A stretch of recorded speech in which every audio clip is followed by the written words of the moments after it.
Hi skiers, I'm Jeff from skiessentials.com. We're here today. We're going to do another 2018 ski review. This time we got to review a powder ski. We're going to take a look at the Salomon QST 118. You don't see us do a whole bunch of full-length powder ski reviews on skiessentials.com. One of the reasons is we are in northern Vermont. We do have great skiing here, but it's tough to do a series of powder ski reviews because we don't always have really deep snow to ski. But last week we got, I think it was 52 inches in 48 hours at Stowe. And we had this ski, our Salomon rep dropped it off, and we figured, you know, there's no better time than the present to put it to the test. So yeah, we've been skiing the Salomon QST 118 here. Really, really cool powder ski. We've kind of got, well, 3/5 of the QST collection behind me. The 118 in my hand, of course. This is the 106. There is a 99 not pictured here, and then the 92 is the gray ski, and then I believe there's an 85 as well. But yeah, basically a good representation of the QST line here, with the 118 definitely being the most powder oriented out of the ski. If you guys saw our review of the QST 99, which we put out just about a year ago exactly, then you're probably familiar with at least the construction of this ski. Basically, it's a wood core, and it is, Salomon calls it an inverted wood core. So basically it's built with the rocker already in the ski. Helps retain some torsional stiffness. So yeah, wood core. There is a single sheet of Titanal in it. That gives it some strength. And then it uses Salomon's CFX Superfiber that we talked quite a bit about in the 99 review. Basically what that is flax fiber and carbon fiber woven together and then used in the full length of the ski. It's basically supposed to give it the energy and responsiveness that comes along with carbon fiber. But the flax fiber adds a little more dampening properties. It's less pingy is a word I like to use to describe carbon skis every once in a while. Doesn't get deflected nearly as easily as a full carbon ski would. So yeah, how does it perform? I had an absolute blast on this ski, and I think everybody else that skied it did too. We skied the 192. Which for me is definitely a long length. If I was to buy it, I think I would probably buy the 185. But I had a blast testing the 192. Unbelievable float from this ski.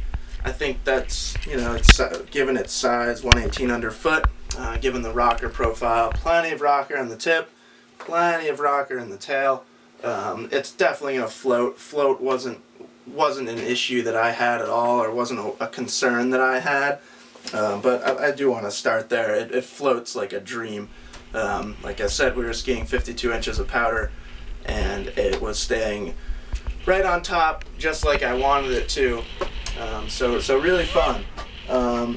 In addition to the float, it's also, for a 192 ski with a sheet of metal in it, it's really maneuverable, impressively maneuverable. I was pleasantly surprised. You know, I thought it would be a little bit of a handful for me.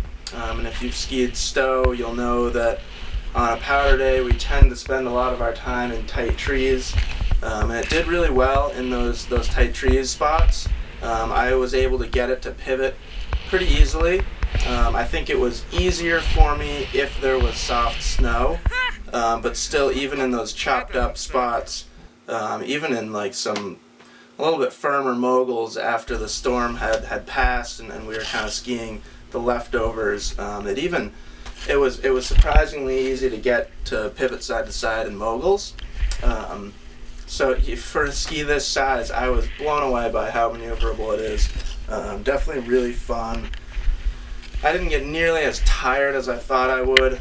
It's not light. I wish I could communicate the weight of the ski better through the video. But basically, this is a Salomon Guardian 16 touring binding. It's not the heaviest binding in the world, but it's certainly not the lightest.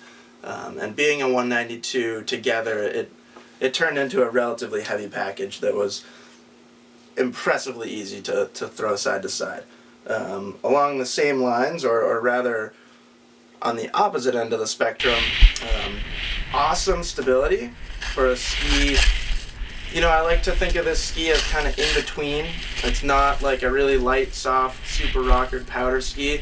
It doesn't have two sheets of metal. It's not a dedicated big mountain competition ski.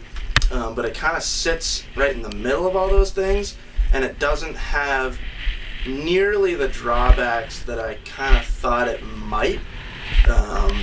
Stayed really stable and quiet and calm in most spots when I was kind of skiing fast over chopped up snow, and on the contrary, it's pretty darn maneuverable for being pretty stable and pretty powerful. So definitely a powder ski that I think, if you're in the market for a pure powder ski, you know, if that's something that you want in your quiver that's not going to come out unless there's a foot of fresh snow, maybe 8 inches of fresh snow or more, definitely put this on your list. And for those of you that don't need a pure powder ski, the rest of the QST line is really cool. I think we hit it home last year when we did the 99 review. If you saw that video and saw the review, you probably took away that we liked it quite a lot.